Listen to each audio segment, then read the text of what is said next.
बिस्मिल्लाहिर्रहमानिर्रहीम। अस्सलाम वालेकुम दोस्तों, मैं फ़हीम अब्बास आप सबको खुश आमदीद कहता हूँ न्यूज़ कैफ़े में, और उम्मीद करता हूँ कि आप सब खैरियत से और आज के दिन का एक खूबसूरत सा आगाज़ कर चुके हैं।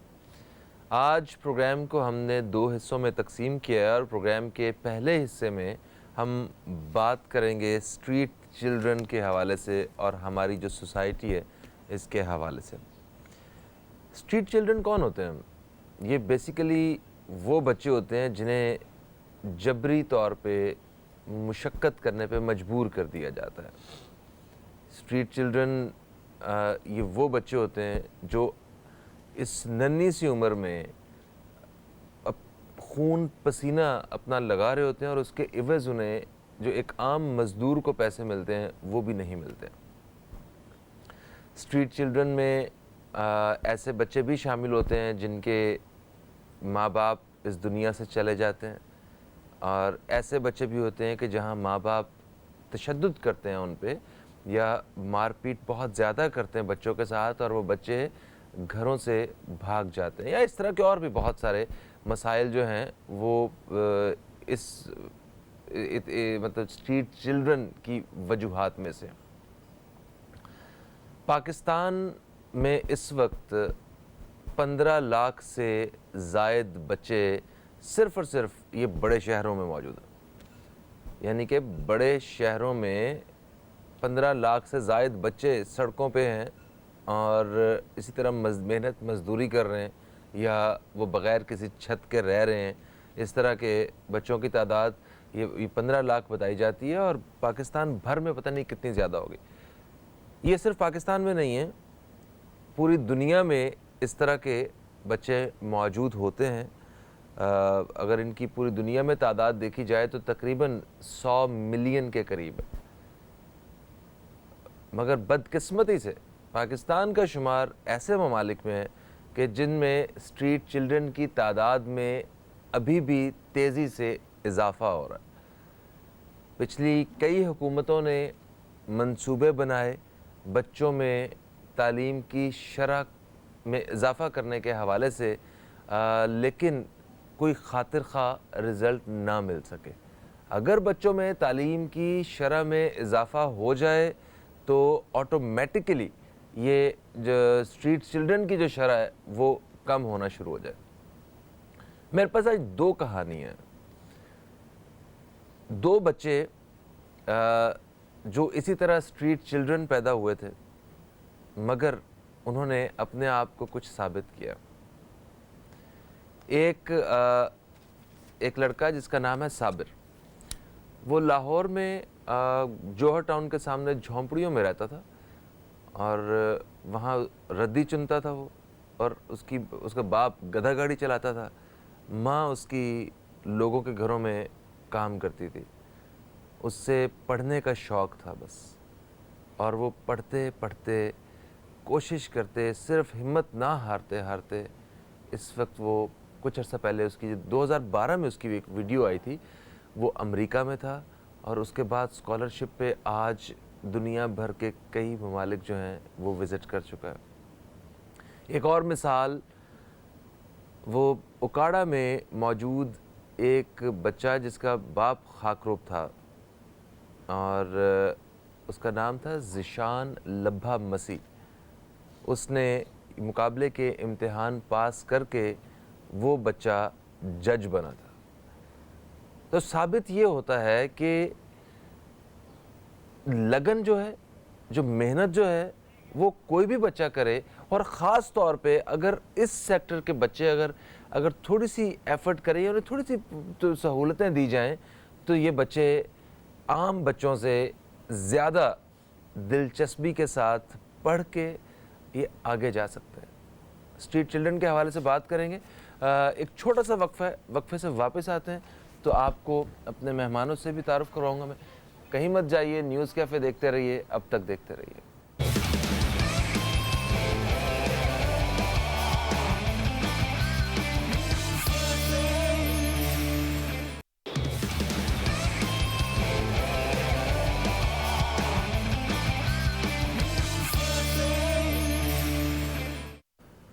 Welcome back. आप देख रहे हैं न्यूज़ कैफ़े। मैं हूं फ़हीम अब्बास और आज हम स्ट्रीट चिल्ड्रन और हमारी सोसाइटी के हवाले से बात कर रहे हैं। मेरे मेहमानों में जो हजरात मौजूद हैं मैं उनका तारुफ़ करवाना चाहूँगा। सबसे पहले मैं तारुफ़ करवाऊँगा, हमारे साथ मौजूद हैं तज्ज़ियाकार हैं अली मोइनुद्दीन। हम आपको खुश आमदीद कहते हैं। अस्सलाम वालेकुम। वालेकुम सलाम फ़हीम भाई। कैसे हैं आप? ठीक अल्लाह का ठाक? शुक्र है, आप बताएं खैरियत से हैं? अल्हम्दुलिल्लाह बिल्कुल ठीक ठाक। और हमारे दूसरे मेहमान जो कि एडवोकेट हैं और उन्हें अक्सर व बेशतर आप मुख्तलिफ़ टीवी चैनल्स की स्क्रीन पे देखते भी रहते हैं, लियाकत अली ख़ान साहब हमारे साथ हैं। अस्सलाम वालेकुम। वालेकुम सलाम। खुश आमदीद।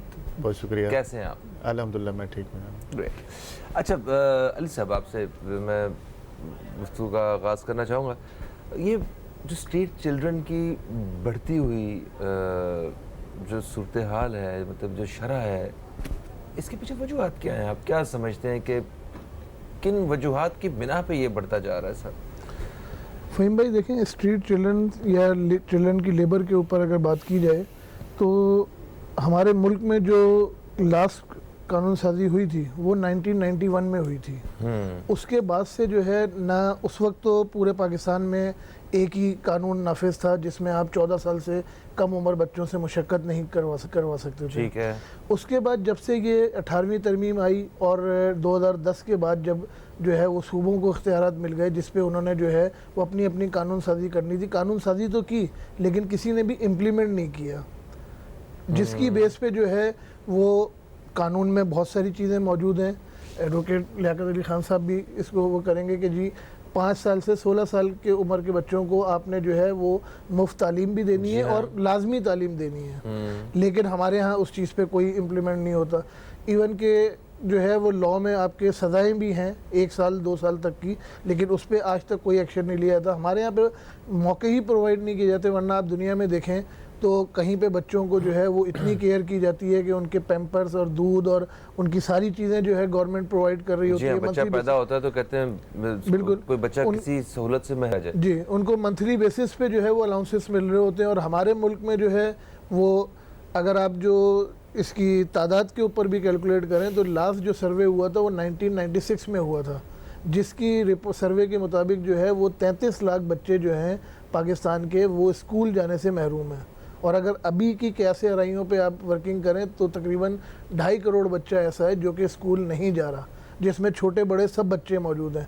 अब उसमें से आधे बच्चे तो इस एज में होंगे जो स्कूल जा सकते हैं, लेकिन उनको आप स्कूल के मौके प्रोवाइड नहीं कर रहे, तो पेरेंट्स और लोग जो हैं उनसे मुशक्कत करवा रहे हैं, जिसकी वजह से जो है वो रफ्तार तेज़ भी बढ़ती भी जा रही है।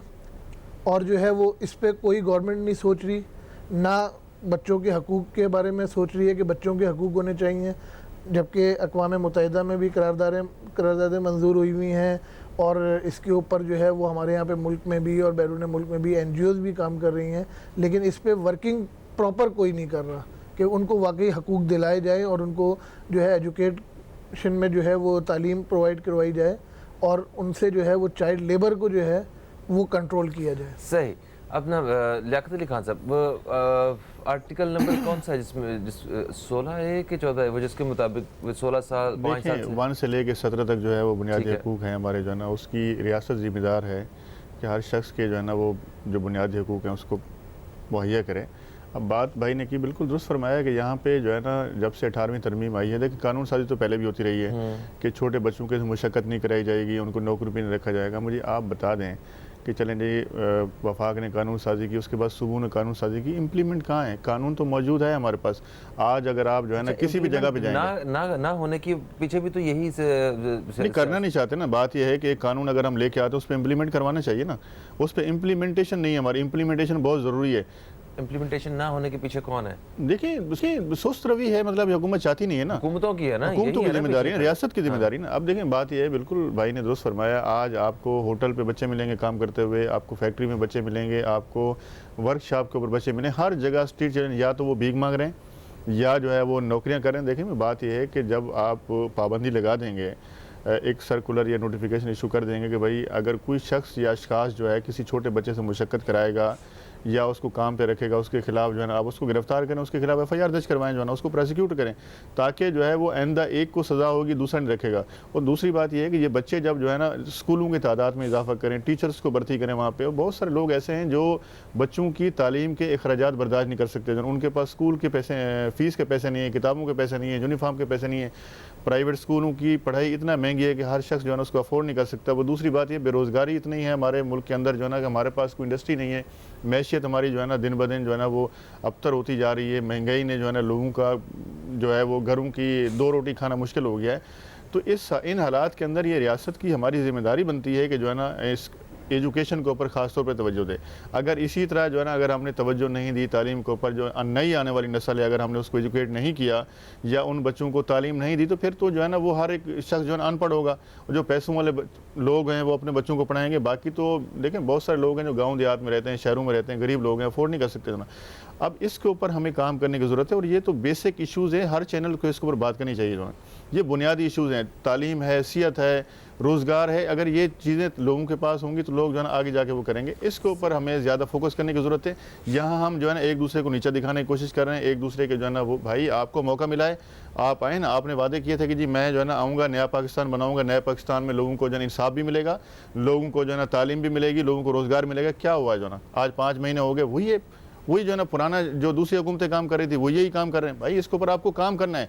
अब यहाँ हम एक दूसरे को नीचे दिखाने में तुले हुए हैं। अच्छा, मगर इसके ऊपर देखें, आज हम जिस मौजू पे बात कर रहे हैं, मैंने जनरल बात की, मैं वो कह रहा हूँ, वो बिल्कुल सही कह रहे हैं। मैंने एक जनरल बात की, मैं किसी पर तनकीद नहीं कर रहा। देखिए बात ये है कि सबको काम करना है, सोसाइटी में जो टीवी के उस पार देख रहे हैं उन्हें भी, हमें भी, जो ईवानों में बैठे हुए हैं उन्हें भी, जो मतलब हर वर्दी वाले ने भी, ये वो मसाइल हैं जिनको सबने मिल के हल करना है। ठीक है, इसमें हम अपना रोल प्ले करना चाहते हैं, जिसकी वजह से हम बात भी कर रहे हैं। आपको जनरल बात की है, मैं सबकी बात कर रहा हूँ। सही है, मैं एक शख्स की बात नहीं कर रहा हूँ। जिसको मौका मिला है उसको इसके लिए काम करना चाहिए। ये बहुत ज़रूरी हमारे जो है ना बेसिक इशूज़ हैं, इसके ऊपर हमें ज़्यादा तवज्जो देने की ज़रूरत है। अगर हम आज इसके ऊपर काम नहीं करेंगे तो आने वाले दिनों में हमारे लिए बहुत मुश्किल होगा।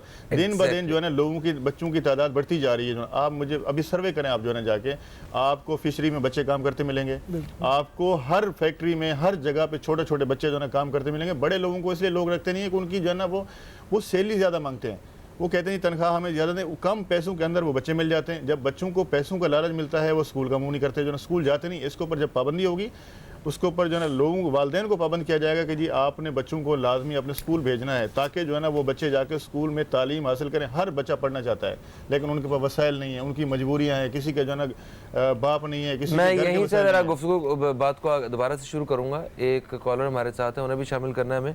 जैसे कि आप जानते हैं कि इमरान खान साहब ने ख़ुद अपनी तकारीर में कई दफ़ा कहा है 2.5 करोड़ 3 करोड़ का जो फिगर है ये यूज़ किया है स्ट्रीट चिल्ड्रन के हवाले से। मैं सिर्फ एक चीज़ सोचता हूँ तो मेरे रोंगटे खड़े हो जाते हैं कि अगर ये जो 2.5 करोड़ बच्चे जो आज स्कूल नहीं जा पाए, जो पढ़ लिख नहीं पाएंगे, ये आने वाले 15-20 साल बाद 2.5 करोड़ ख़ानदान होंगे, 2.5 करोड़ फैमिलीज़ होंगी ये पाकिस्तान में जो स्कूल नहीं जाती होंगी, वो जब या जिनका तालीम से कोई ताल्लुक़ नहीं होगा। दुनिया से मुकाबला करना है हमने और इतना पीछे रह जाएंगे। ये बहुत बड़ा मसला है, इस पे सब ने मिलकर काम करना है। एक कॉलर हमारे साथ हैं, इन्हें शामिल करते हैं। अस्सलाम वालेकुम जी, कौन है हमारे साथ? वालेकुम सलाम, फ़हीम भाई, याहिया बात कर रहा हूँ जी। याहिया भाई आपको खुशामदीद कहते हैं, कैसे हैं आप? जी अल्लाह का शुक्र है। आपके दोनों मौजूद मेहमानों को सलाम हो। और मैं लियाकत भाई की बात से टोटली एग्री करता हूँ। देखिए बात यह है कि हम, आपने कहा एज ए माशरा हमें हर एक को काम करना चाहिए, लेकिन प्रॉब्लम का लाई करती है, हम लोग जो है ना बातें करते हैं, बड़े बड़े सेमिनार्स कराते हैं, और उसके बाद क्या होता है, उसके बाद हम प्रैक्टिकली कुछ नहीं कर रहे हैं। अगर ये स्कूलिंग की बात करें, याहिया भाई माफी चाहता हूँ, यहाँ पे देखें सेमिनार्स करवाते हैं, हुकूमत ने जिम्मेदारी, सबसे पहली बात यह है कि हुकूमत ने जिम्मेदारी पूरी नहीं की। जिम्मेदारी पूरी हुकूमत ने करनी है। सेमिनार वो करवाते हैं, मगर हम लोग एज सोसाइटी क्या कर रहे हैं? नहीं देखे, नहीं एज सोसाइटी देखे बात पता है क्या करना है, एज सोसाइटी हम जो है ना इनकी मूवियां बना रहे हैं, इन पे तरस खा रहे हैं, लेकिन इनके लिए कुछ नहीं कर रहे। बिल्कुल सही कह रहे हैं, हमारे माशरे में देखे कितनी बड़ी बड़ी तबलीगी जमातें, कितने बड़े मजहबी इदारे हैं। जी हाँ। अब होता क्या है कि आप गोरों में हमें क्या फर्क है, वो क्यों लोग उनकी तरह अट्रैक्ट हो जाते हैं, वो लोगों की वेलफेयर के लिए काम करते हैं, बच्चों के वेलफेयर के लिए काम कर रहे होते हैं। हम देखें, मैं आपको बताऊं फहीम भाई, ये जो हम भाषण देने से लोगों के पेट नहीं भरते हैं, लोग बच्चों के मसाइल हल नहीं होते। देखिए मैं अगर जिम्मेदारी की बात करूं, आपने कहा क्या करते हैं, तो अगर आपके घर के अंदर भी कोई बच्चा काम कर रहा है, एटलीस्ट आप उस बच्चे को अपने बच्चों की सारा रख के उनको पढ़ा सकते हैं। यानी ईच वन टीच वन का कॉन्सेप्ट अगर क्रिएट हो जाए ना, बहुत बच्चे काम करते हैं, बहुत थर्ड पर्टी में काम करते हैं, लेकिन अगर आप एज ए सोसाइटी उनको आप क्वेश्चन दे। मैं एक मिसाल दे रहा हूं कि अगर मस्जिदों में हम क्या करते हैं, मस्जिदों में नमाज पढ़ के बाहर निकल जाते हैं, भाई अगर ये गरीब बच्चा वहां आ रहा है तो उसको कायदा पढ़ा दे, कुछ पढ़ा दे, कुछ बेसिक तालीम दे देंगे, बहुत इंपॉर्टेंट इशू है। अब होता है क्या, जैसे लियाकत भाई ने बात की ना, अब हमारे यहाँ जो फैक्ट्रीज में बच्चे काम कर रहे हैं तो इसलिए काम कर रहे होते हैं कि उन बच्चों को कम उजरत देनी पड़ती है, और लेबर लॉ के मुताबिक आप उसको काम में नहीं रख सकते। कौन आते हैं, लेबर वाले डिपार्टमेंट आते हैं, उनसे पैसे लेके चले जाते हैं। अच्छा, तो इसमें थोड़ी सी 3 कैटेगरी से बच्चों, एक बच्चे हैं जो घर से भागे हुए होते हैं, ठीक है, हम उनको return to the back to the pavilion नहीं लेके जाते। दूसरी बात है कि जो बच्चे गरीब लोग हैं, क्योंकि वो अफोर्ड नहीं कर सकते, स्कूल नहीं भेज सकते, तो डेफिनेटली बेचारे वो क्या करें, वो या तो काम पे लगा देते हैं या भीख मांगते। अब आपने जो बात की ना, अब करना क्या करना, देखिए गवर्नमेंट को चाहिए कि बेसिक लेवल की एजुकेशन बिल्कुल टोटल 100% फ्री करके उनको पाबंद किया जाएंगे, बच्चे स्कूल आएंगे। अच्छा, स्कूल से नहीं आएंगे, स्कूल में वहां उनको लंच भी दिया जाएगा ताकि उनके माँ बाप को रिटर्न ना पड़े। और अगर हम लोग सब मिलकर ये काम नहीं करेंगे, एक दूसरे को ब्लेम गेम करते रहेंगे, तो हम सब जिम्मेदार होंगे इस मामले के। बिल्कुल सब जिम्मेदार होंगे, पूरा मुआशरा हमारा जिम्मेदार होगा। थैंक यू सो मच यार साहब, आप हमारे साथ हैं। अच्छा सैयद अली मोइनुद्दीन साहब, जैसा कि अभी बात हो रही थी लियाकत अली खान साहब से भी, तो इन्होंने कहा कि बच्चे जो हैं वो मजदूरी करते हैं और उन्हें कम उजरत दी जाती है, बच्चों को मजदूरी के लिए भेजा जाता है, बिल्कुल, और पेरेंट्स ही उन्हें भेजते हैं। मगर ये भी एक हकीकत है कि हर माँ बाप ये चाहते हैं कि उनका बच्चा वो राजा बने, वो फर्ज से वो अरश पे जाए, ठीक है, एक कामयाब इंसान बने। जब ये सारा कुछ जहन में रख के उसे फिर मजदूरी के लिए भेजते हैं, तो इसके पीछे सिर्फ एक ही वजह होती है, वो होती है गुर्बत। बिल्कुल, देखें अब क्या करें वो लोग, हमारे यहाँ पे जितनी गुर्बत है और बेरोज़गारी है, कोई नौकरियों के मौके जो है नहीं है आवाम के लिए, गरीब आवाम के लिए ख़ास तौर पे, तो ऐसे में इंसान जो है वो अपने बच्चों को पढ़ाने की बजाय उसके लिए 2-3 हज़ार रुपये, 4 हज़ार रुपये जो बच्चा कमा के ला रहा है वो भी बहुत है। जी हाँ। तो वो उसलिए जो है बच्चों को जो है वो किसी ना किसी जगह पे काम पे लगा देता है। अच्छा, एक तो ये है कि आप कमर्शियल सेक्टर्स में दुकानों पे, वर्कशॉपों पे, फैक्ट्रियों पे काम कर रहे हैं, इससे ज़्यादा ख़तरनाक जो बच्चों को मुशक्क़त कराई जाती है वो घरों में करवाई जाती है, क्योंकि उसमें बच्चों पे तशद्दुद भी हो रहा होता है, ज़्यादतियाँ भी हो रही होती हैं। ये तो इंटरनेशनल एहसास कमतरी भी आ रहा होता है। इंटरनेशनल जो अक़वाम मुत्तहिदा है, इसने भी इसको जो है वो बदतरीन जदीद दौर की ग़ुलामी करार दिया है, जो घरों में लेबर काम कर रही है। तो बात यह है कि जब तक आप जो है वो नौकरियों के मौके नहीं करेंगे, बेरोज़गारी को ख़त्म नहीं करेंगे, गुर्बत को ख़त्म नहीं करेंगे, तब तक जो है वो बच्चे स्कूल जाने के काबिल नहीं रहेंगे। और बच्चों को भी आपने वही वाली बात है कि तालीम भी देनी है और फ्री ऑफ कॉस्ट देनी है, जो कि आपने यानी 5 से 16 साल के बच्चों के लिए आपके लॉ में मौजूद भी है। उसके बाद जो है वो आपके पाकिस्तान में टैलेंट कितना है ये सबको पता है कि आपके यहाँ के पढ़े लिखे बच्चे या मेहनत करने वाले बच्चे जो है वो दुनिया भर में काम कर रहे हैं, तो उनके पास नहीं है तो वो आपके यहाँ से लेकर जा रहे हैं ना। लेकिन इनको आप मौके दें, इनके लिए आप कानून बनाएं, उस पर जो है वो अमल दरामद कराएं। और ये वही वाली बात है जो अभी आपने भी की, इसमें सिर्फ गवर्नमेंट का ही किरदार नहीं, इसमें हम सब का किरदार है, माशरे का किरदार है, सोसाइटी का किरदार है कि इसमें अगर हम देख रहे हैं कि कहीं पे बच्चा जो है वो काम कर रहा है तो कम से कम हमें जो है वो कंप्लेन करनी चाहिए और पुलिस को उस पर एक्शन लेना चाहिए। सर, कंप्लेन के अलावा मैं तो ये भी समझता हूँ कि हम एक मुस्लिम मुल्क है ना, ठीक है, मुसलमान मेजॉरिटी की एक वाले मुल्क है, और यहाँ पे जहाँ हर तरफ मुसलमान रहता हो और बच्चा सड़क पे सोता हो, मतलब किसी का भी बच्चा हो, इस तरह हो सकता है, तो हम लोगों की जिम्मेदारी है। हम बहुत कुछ भूल चुके हैं, हम अपनी जिम्मेदारियाँ पूरी नहीं कर रहे हैं, और उंगली उठाने के लिए तो जब तक उंगली उठाते रहेंगे कुछ हल नहीं होगा, हमें कदम उठाना है। एक वक्फे की तरफ बढ़ रहे हैं हम लोग, वक्फे से वापस आते हैं, लियाकत अली खान साहब से इस हवाले से मज़ीद बात करते हैं। कहीं मत जाइए, न्यूज़ कैफ़े देखते रहिए, अब तक देखते रहिए।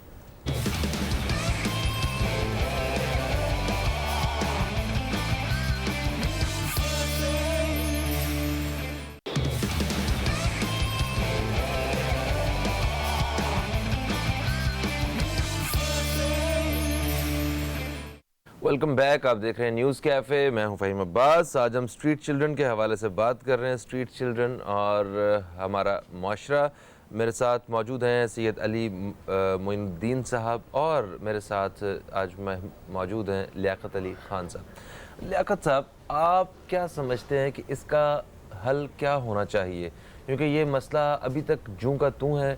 कुछ इदारे काम कर रहे हैं, कुछ फ़र्द काम कर रहे हैं, मगर वो सारी कोशिशें, मेहनतें वो बड़ी कम है इतने बड़े पहाड़ जैसे मसले के सामने। तो होना क्या चाहिए? देखिए, सबसे पहले फ़हीम भाई, इसके हमारी जो लेबर मिनिस्ट्री है, लेबर मिनिस्ट्री की ये सबसे ज़िम्मेदारी बनती है कि लेबर मिनिस्टर से हुकूमत को चाहिए कि उससे पूछे कि भाई आपने इसके ऊपर जो है ना क्या इश्यूज़ हैं छोटे बच्चों के, जो जिनसे लेबर करवाई जा रही है, लेबर लॉ के अंदर जो है ना उनके ऊपर पाबंदी है कि आप इनको काम पे नहीं रख सकते, उसके ऊपर उन्हें क्या इनिशिएटिव लिए जो ना।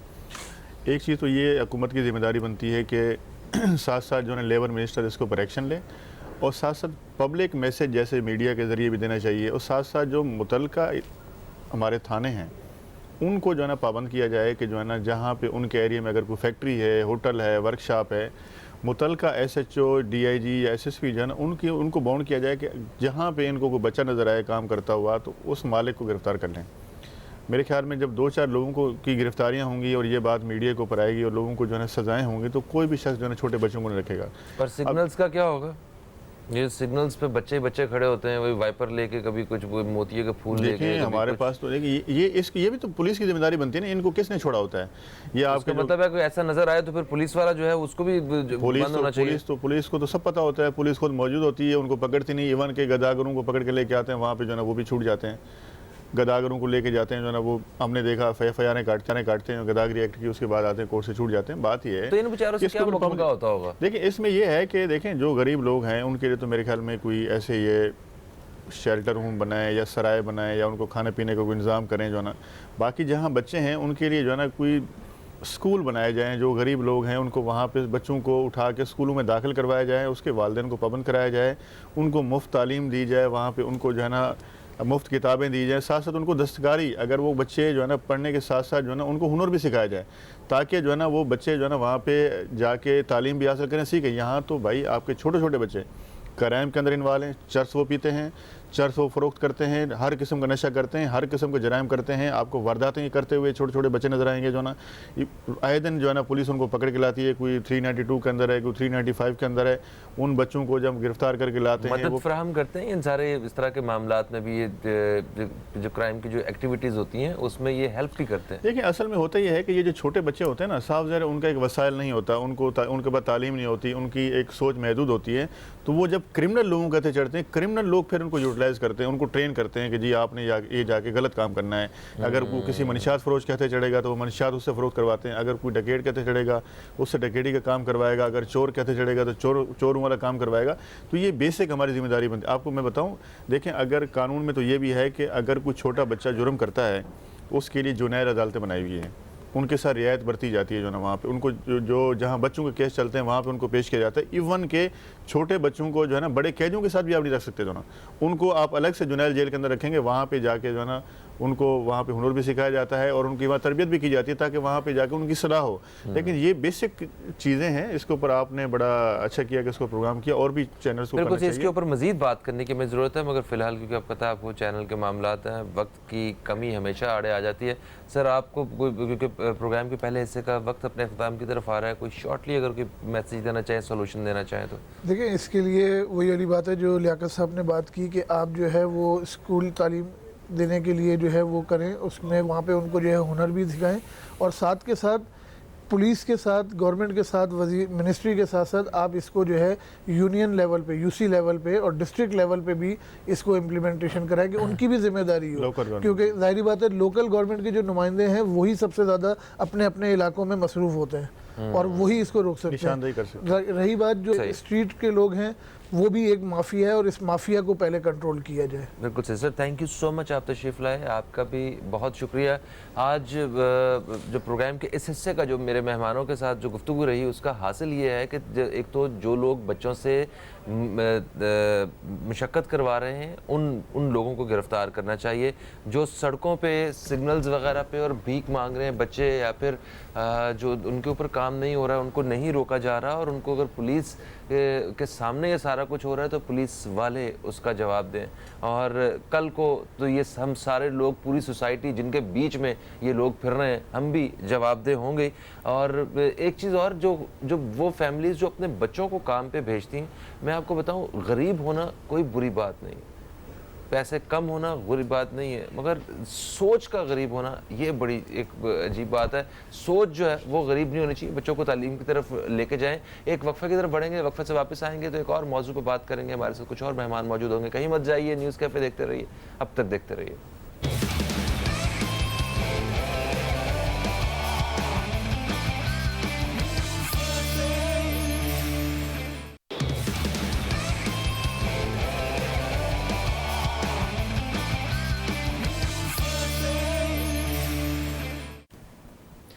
वेलकम बैक, आप देख रहे हैं न्यूज़ कैफ़े, मैं हूं फ़हीम अब्बास। प्रोग्राम के दूसरे हिस्से में हम दाखिल हो चुके हैं और प्रोग्राम के इस हिस्से में हम बात करेंगे एक अहम मौजू पे, और वो मौजू है हमारी सेहत का। सेहत अल्लाह ताला की नेमतों में एक सबसे बड़ी नेमत है। ये एक ऐसी नेमत है कि अगर आपके पास दुनिया भर की दौलत वो इकट्ठी हो जाए तो वो सारी दौलत मिल के भी आपको सुकून नहीं दे सकती अगर आपके पास अच्छी सेहत नहीं है तो। और ये एक ऐसा मामला है कि जिसमें सिर्फ़ और सिर्फ इंसान ने ख़ुद इसके ऊपर मेहनत करनी है और इसका ख्याल रखना है, क्योंकि कोई दूसरा इंसान आपकी सेहत के बारे में आपके लिए सिवाय किसी मशवरे के आपकी कोई मदद नहीं कर सकता है। तो जहाँ अल्लाह ताला की नेमतों की बात है, सेहत की बात है, तो सेहत को बेहतर रखने के लिए कहा जाता है कि आप एक्सरसाइज करें, वर्जिश करें और अपनी जो ग़िज़ा है उसको बेहतर रखें। और ग़िज़ा के हवाले से देखा जाए तो अल्लाह ताला ने बेशुमार नेमतों से इंसान को नवाजा है। वो नेमतें, वो कुछ चीज़ें ऐसी हैं जिनको अपनी ज़िंदगी का हिस्सा बना लिया जाए तो हमारी सेहत वो बेहतरीन हो सकती है, और हमें इस चीज़ का पता भी है। आज हम इसी हवाले से बात करेंगे। अल्लाह ताला की नेमतें ग़िज़ा से मुतल्लिक़ जो हैं उनके बारे में अगर बात करें, सबसे पहले जो मतलब सबसे ज़्यादा जो अहमियत की हामिल जो चीज़ें, उनमें शहद का शुमार होता है। तो शहद जैसी नेमत जिससे हम अपनी सेहत को बेहतर कर सकते हैं, और आज के जो आज के दौर में जो सेहत के जो मसाइल हैं इनको हल कर सकते हैं, आज हम इसी हवाले से बात करेंगे। और जब शहद के मुतल्लिक़ बात करें तो आपको बता दूं कि प्रोग्राम का ये हिस्सा इस्लामिक शहद सेंटर की जानिब से पेश किया जा रहा है। पाकिस्तान भर में इनकी बहुत सारी जो हैं वो आउटलेट्स हैं जहाँ से ये शहद ख़रीदा जा सकता है, और इस्लामिक शहद सेंटर बनाने वालों का कहना है कि दुनिया भर की बेशतर लेबॉर्ट्रीज़ ने इनके शहद को तस्दीक किया है और शहद की आखिरी बूंद तक ये शहद के खालिस होने की गारंटी भी देते हैं। अच्छा खैर, आज हम बात कर रहे हैं शहद की अफादियत के हवाले से, और ख़ास तौर पे हम जो ज़िक्र करेंगे शहद की अफादियत के बारे में वो है शुगर से रिलेटेड, क्योंकि मेरे साथ जो इस वक्त मेहमान मौजूद हैं ये डायबिटोलॉजिस्ट हैं, यानी कि माहिर अमराज़ ज़ियाबतीस हैं, जनाब डॉक्टर बासित शौकत साहब। हम आपको खुश आमदीद कहते हैं। अस्सलाम वालेकुम, गुड मॉर्निंग, कैसे हैं आप? वालेकुम अस्सलाम, बहुत शुक्रिया, अल्हम्दुलिल्लाह। आपका भी शुक्रिया, अब तक चैनल का शुक्रिया, इस्लामिक शहद वालों का शुक्रिया कि इतना अच्छा टॉपिक इन्होंने रखा।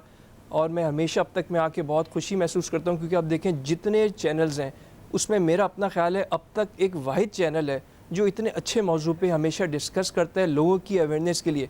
वरना आप हर कहीं देखें कोई शादी का सेटअप लगा हुआ है, कोई फ़लाने कंपटीशन करा रहा है। तो मैं इस पर कहूँगा, इस पर keep it up, good work, हमेशा अच्छे मौजू पे रहें ताकि हमारी आवाम को अवेयरनेस जाए।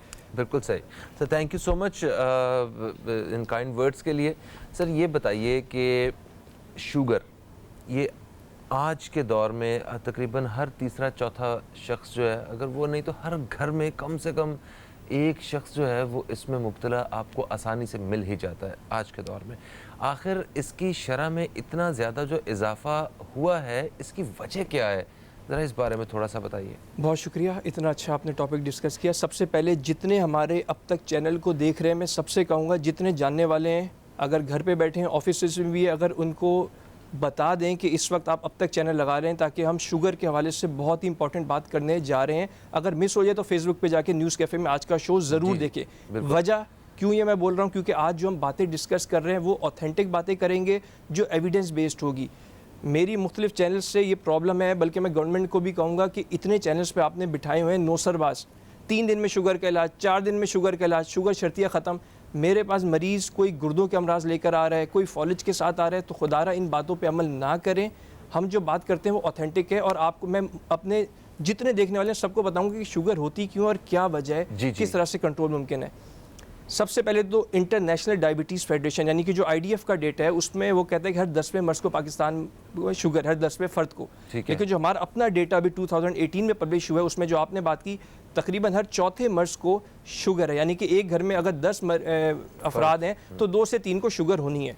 अब शुगर हो क्यों रही है, इसका मसला क्या है? ये जो भी आपने बात की कि हम नेचर से दूर हो रहे हैं, शहद जैसी चीज़ें हैं इनका इस्तेमाल हम कम कर रहे हैं, हम लोग चीनी पे ज़्यादा हैं। चीनी नहीं डालेंगे तो टेस्ट नहीं आएगा जी। यार आप अपने मशरूबात को आप शहद से रिप्लेस कर लो, इसमें कोई ऐसी बात नहीं है। बच्चों को आप छोटी उम्र से ही आदत डालो कि आपकी जो चीनी है ये अच्छी नहीं है, आपकी सेहत के लिए नुकसानदेह है। आप उसको अच्छी शहद जिससे full of vitamin, minerals, antioxidants, क्या चीज़ इसमें नहीं है, लेकिन इसका प्रॉपर इस्तेमाल होना चाहिए। अच्छा, अब सारा दिन तो हर चीज़ में तो शहद का उतना इस्तेमाल नहीं किया जा सकता। इसकी सबसे बड़ी रीज़न ये है कि ये चीनी की तरह सस्ता नहीं है। ठीक है, चीनी किलो कितने की आती है और शहद किलो कितने का आता है, फिर खालिद शहद का ढूंढना। तो गुड़ भी तो है एक बीच का रास्ता, क्या ये ब्राउन शुगर वगैरह उसको भी तो इस्तेमाल करके वो चीनी के नुकसानात से बचा जा सकता है। बिल्कुल। अब मिसाल के तौर पे एक फ़र्द है या एक बंदा है, वो दिन में 2 गिलास दूध की पीता है और 3-4 गिलास चाय के पीता है, तो उसमें 1 टीस्पून शहद डाल सकता है। आइदर वो चाय में डाल ले या दूध में डाल ले, और गुड़ भी डाल सकता है। लेकिन हम मना करें चीनी नहीं डालना, जितना हो सके। टोटल रिक्वायरमेंट जो है उसकी 2 से 3 टेबल स्पून शहद की बेफिक्र होकर ले सकते हैं। हैविंग सेड दैट, अगर डायबिटिक है, शुगर का मरीज़ है, अगर तो उसकी शुगर कंट्रोल है तो उसको हम थोड़ी कम मिकदार में देते ज़रूर है, लेकिन उसको चेक में रखते हैं कि उसकी शुगर क्या ज़्यादा बढ़ तो नहीं रही है। इसका ग्लाइसेमिक इंडेक्स थोड़ा लो होता है, एकदम से शुगर को बढ़ाता नहीं है, तो शुगर चीनी के मुकाबले में बहुत कम नुकसान है इसके। लेकिन बात वही है कि मरीज़ पे डिपेंड करता है। लेकिन अगर कोई नॉन डायबिटिक है उसको आप बेफिक्र होकर दे सकते हैं, बच्चों को दे सकते हैं, बड़ों को दे सकते हैं। फुल ऑफ एनर्जी है, जैसे अभी मैंने बात की, इंस्टेंट एनर्जी है, नीम गर्म पानी में डाल के दे सकते हैं, दूध में डाल के दे सकते हैं, जैसे चाहे इसका इस्तेमाल कर सकते हैं। ओके, बिल्कुल सही। अच्छा, तो आपने रीज़न जो है वो उसकी जो है ना वो डिफ़ाइन नहीं की कि आखिर लोगों को शुगर क्यों हो रही है, इसके पीछे वो क्या बात छुपी हुई है, वो रम्ज़ जानना चाहता हूँ मैं। बिल्कुल।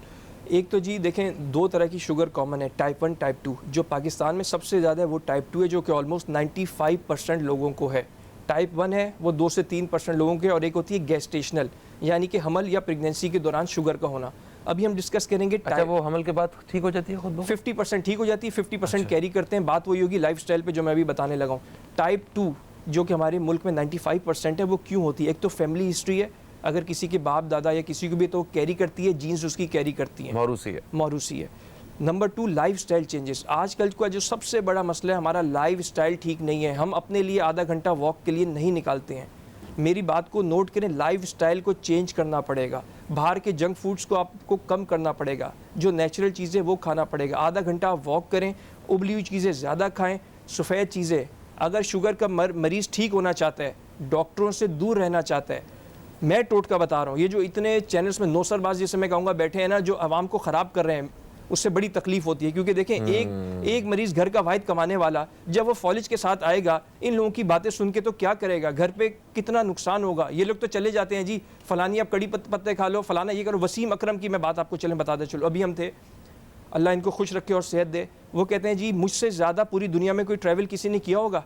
मुझे जब शुगर हुई तो लोगों ने डरा दिया, लेकिन मैंने अपनी डॉक्टर की बात मानी, मैंने इंसुलिन लगाई, और आज अल्लाह का शुक्र है, उन्हें हुई थी आई थिंक 97 में, और 2003 तक उन्होंने क्रिकेट को खेला। उन्होंने कहा सिर्फ इस वजह से कि मैंने अपनी डॉक्टर की बात मानी, टाइम पे इंसुलिन लगाई और कैरी किया। कहते हैं अगर मैंने टोटके करने होते तो मेरे से ज़्यादा तो कोई फॉलो नहीं करता। कहते हैं अगर करेले के जूस में फ़र्क पड़ता तो इसमें करेला सबसे महंगा होता।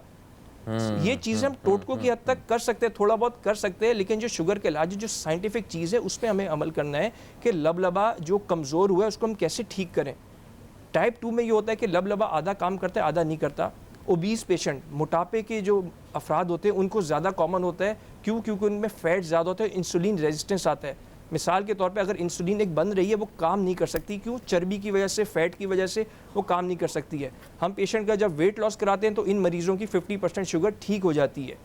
बाकी जो मैंने कहा लाइफस्टाइल चेंज करना पड़ेगा, सफ़ेद चीज़ें बंद कर दें, आपकी शुगर 50% ठीक हो जाएगी। आज मैं यहाँ गारंटी के साथ कह रहा हूँ। अच्छा, आपके कहने का मतलब है कि जो ग़िज़ा है वो है असल चीज़ जिसकी वजह से हमें ये शुगर जैसे मर्ज़ को इतना आम देख रहे हैं। सर 80% मैं अपने मरीजों को बोलता हूँ डॉक्टर का काम है थोड़ा सा फाइन ट्यूनिंग शुगर के लिए, 20% काम मेडिसिन का है, 80% का काम मरीज के ऊपर है, उसकी डाइट है, उसका लाइफस्टाइल है, क्विट स्मोकिंग। ठीक है, अगर ये 80% काम क्या है, किस तरह शहद को किस तरह शुगर को जो है ख़त्म किया जा सकता है और शहद को किस तरह इस्तेमाल करके शुगर के साथ ये जो एक जंग है ये जीती जा सकती है, इस बारे में हम बात करेंगे। एक छोटा सा वक्फा है, कहीं मत जाइए, न्यूज़ कैफ़े देखते रहिए, अब तक देखते रहिए।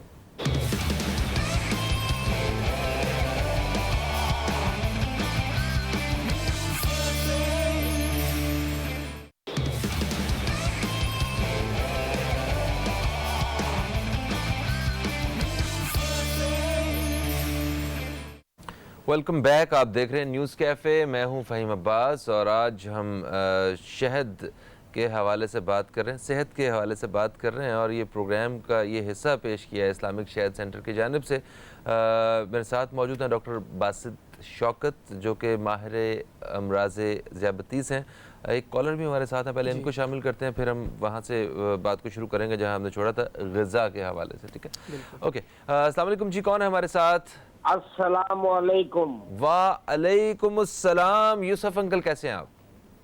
बेटा मैं बिल्कुल ठीक हूँ और माशाअल्लाह। आपका जो हस्ब मामूल मैं आपसे सवाल पहला करता हूँ वो आप खुद ब खुद समझ जाएं और एहतियात करें, वरना लोग आपके पीछे लगे हुए हैं बहुत। ना आप करें जरा ऐसे। एहतियात कीजिए। Thank you. ठीक है, अच्छा, ठीक दूसरी बात बेटा, असल मौजू पे आ जाता हूँ। जी जी। मैंने शुगर के बारे में बहुत प्रोग्राम देखे, लेकिन मैंने इतना मतलब कि जो डॉक्टर साहब बैठे हैं उन्होंने इतनी मतलब सही बातें की है, वरना अगर किताबें पढ़े या लोगों से मशवरा ले तो मिर्च की अगर वो तारीफ करेंगे तो पता लगे कि दुनिया का तमाम अमराज का इलाज हरी मिर्च में है, तमाम मरज का इमराज काली मिर्च में है, तमाम मरज का इलाज करेले में है।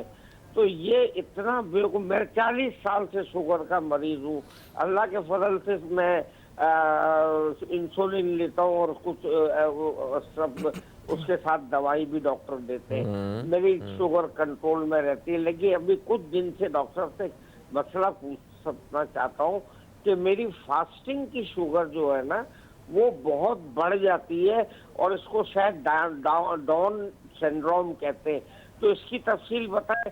दूसरा डॉक्टर साहब ये बताएं कि एक नॉर्मल आदमी के लिए कितनी शुगर होनी चाहिए कि वो नॉर्मल है, और एक शुगर वाले को कितनी शुगर अपनी मेंटेन रखनी चाहिए कि वो बेहोश भी ना हो, गिर भी ना जाए और कोमा में भी ना चला जाए, और उसकी शुगर कितनी रखनी चाहिए। दूसरा डॉक्टर साहब से मैं चाहूँगा कि कुछ अगर अपना एड्रेस बताना चाहें, कहाँ बैठते हैं, मैं मिलना चाहता हूँ इनसे। Thank you so much Yusuf uncle. Yusuf uncle नहायत ही नफीस इंसान है, मेरी इनसे मुलाकात भी हो चुकी है एक आध दफ़ा, ये हमारे रेगुलर कॉलर भी हैं, तो बड़ा अच्छा इजाफा होता है इनका किसी भी मौजू के हवाले से।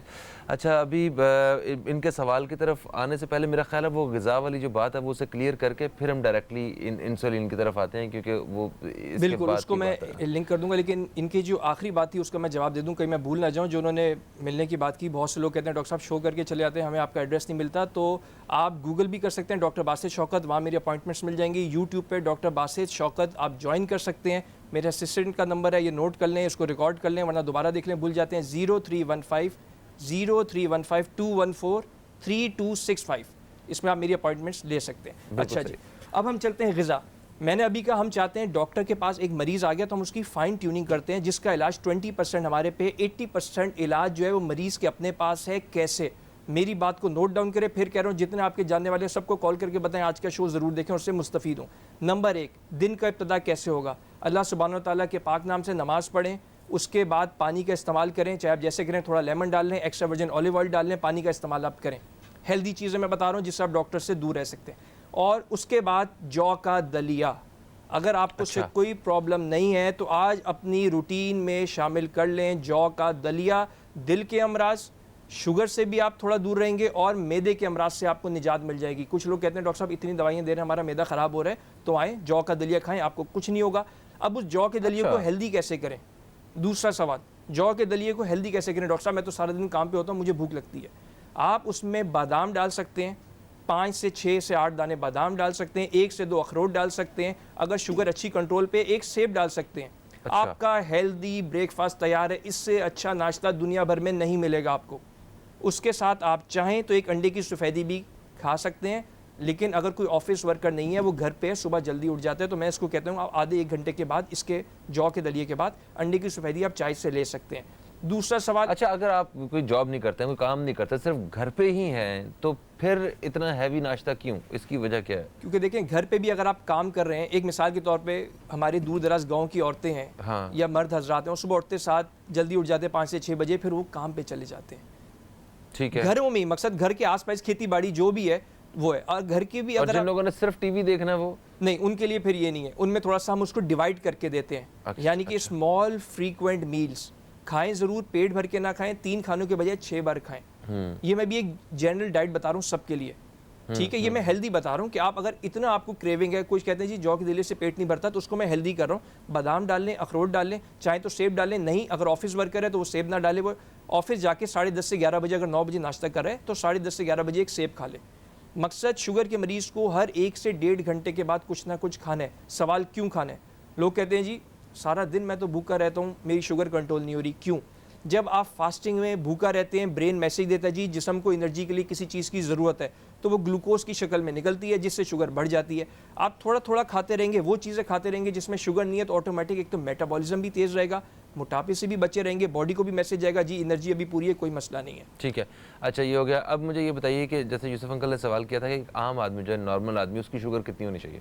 बिल्कुल मैं बताता हूँ, एक जल्दी से बता दूँ, दोपहर और रात को आप क्या खाएंगे? घर की सफ़ेद चीज़ों से एक तो परहेज़ कर लें। सफ़ेद चीज़ों में सफ़ेद क्या? चीज़ें फॉर एग्जांपल मैदे वाली चीज़ नहीं खानी, चावल मैं सख्ती से मना करता हूँ। अगर आपने शुगर कंट्रोल करनी है तो आज से चावल को गुड बाय कह दें, चाहे तो ब्राउन राइस खा लें, वरना हफ्ते में 1 बार चावल खा लें। शुगर कंट्रोल करनी है तो चावल नहीं खाएंगे, मोटापे से बचना है चावल नहीं खाएंगे, सफ़ेद आटे की रोटी नहीं खाएंगे, चक्की का आटा आप खा सकते हैं। शुगर कंट्रोल करनी है तो वो चक्की के आटे की भी आप आधी खाएं।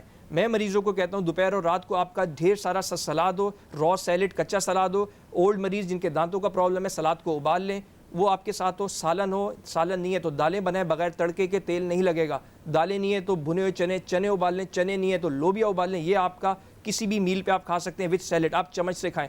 शुगर कंट्रोल नहीं आती हो आप मुझे बताएं।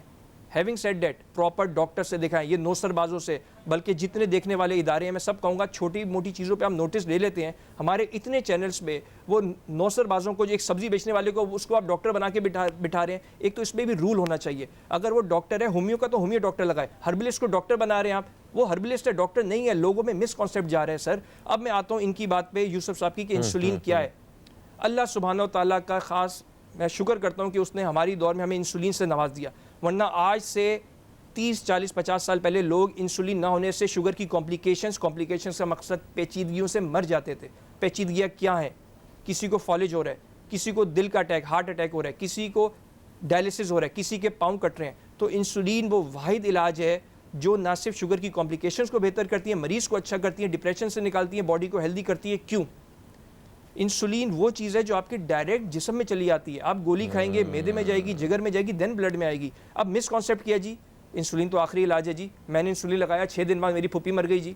और यार आपने तो इंसुलिन लगाया ही उस वक्त जब मरीज़ वैसे ही बेचारा ख़त्म था, उसके अंदर कुछ बचा ही नहीं था। उसकी मिसाल ऐसी है, एक गाड़ी का इंजन हो गया ख़राब, अब आप उसको कैसे ठीक करेंगे? वो रिप्लेस होगा, बिल्कुल रिप्लेस होने से पहले उसको ऑयल चेंज करवा लें आप उसका। एक गाड़ी का इंजन जब कुछ अच्छी कंडीशन में, आप उसका ऑयल चेंज कराएं, उसकी ट्यूनिंग कराएं। ऑयल ट्यूनिंग क्या है जी? इंसुलिन है। सही है सर। ये इंसुलिन के हवाले से आपने मजीद हमें बताना है और ये भी बताना है कि एक आम आदमी की जो शुगर है वो कितनी होती है और शहद ये कितनी बड़ी आपके साथ स्ट्रेंथ बन के इस शुगर के खिलाफ जंग के साथ जो है ना आपको जीत दिला सकता है, इस बारे में बात करेंगे। एक छोटा सा वक्फा है, कहीं मत जाइए, न्यूज़ कैफे देखते रहिए, अब तक देखते रहिए।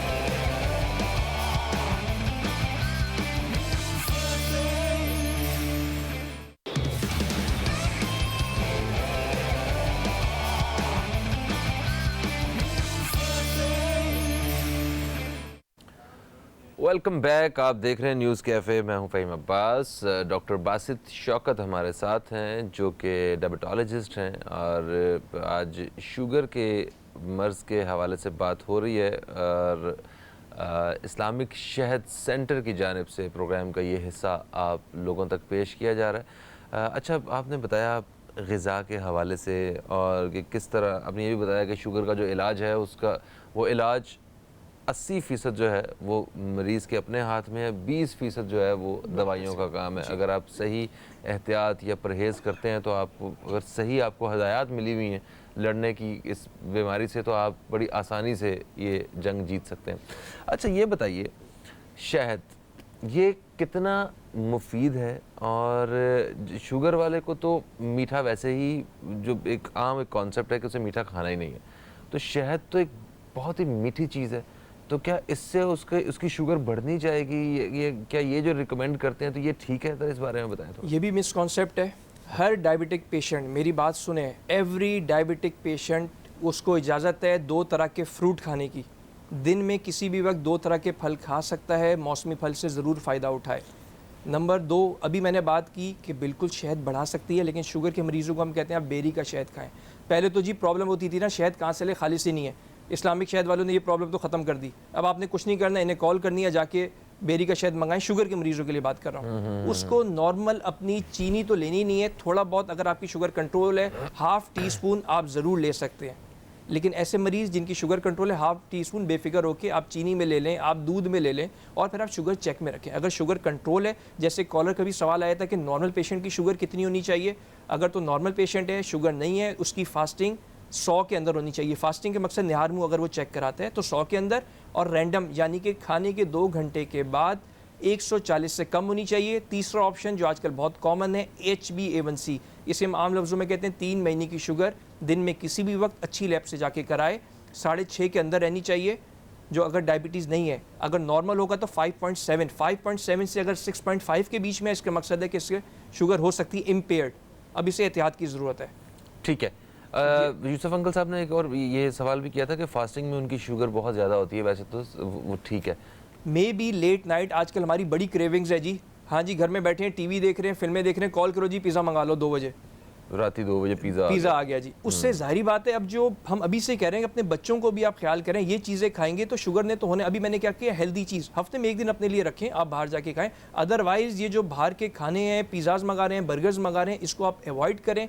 एक अच्छी सी घर में अगर किसी को शुगर नहीं, बच्चों को अभी से फ्रूट चाट की आदत डालें, हेल्दी वो करके दें, बॉइल्ड करके चीज़ें, उसमें शहद लगाया जा सकता है, उसमें शहद लगाया जा सकता है। बच्चों को आप दूध में डाल के दे सकते हैं, मिल्क शेक्स बना के दे सकते हैं।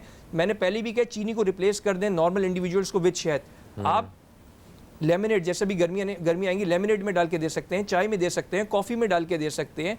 आप इवन जब आप सैंडविच बनाएं उसमें डाल के दे सकते हैं, 1 टीस्पून लगा के दे सकते हैं। तो शहद के तो इतने इस्तेमाल हैं, जैसे मैंने बात की कि अब लोगों की टेंशन खत्म हो गई। अच्छा। इस्लामिक शहद की आप शहद लें, आपको कोई टेंशन नहीं है कि ओरिजिनल का कोई प्रॉब्लम नहीं है। आपने शहद का इस्तेमाल तो बता दिया कि जो शुगर वाला जो पेशेंट है वो शहद इस तरह ले सकता है, मगर इस शहद से वो फ़ायदा उसे क्या होगा?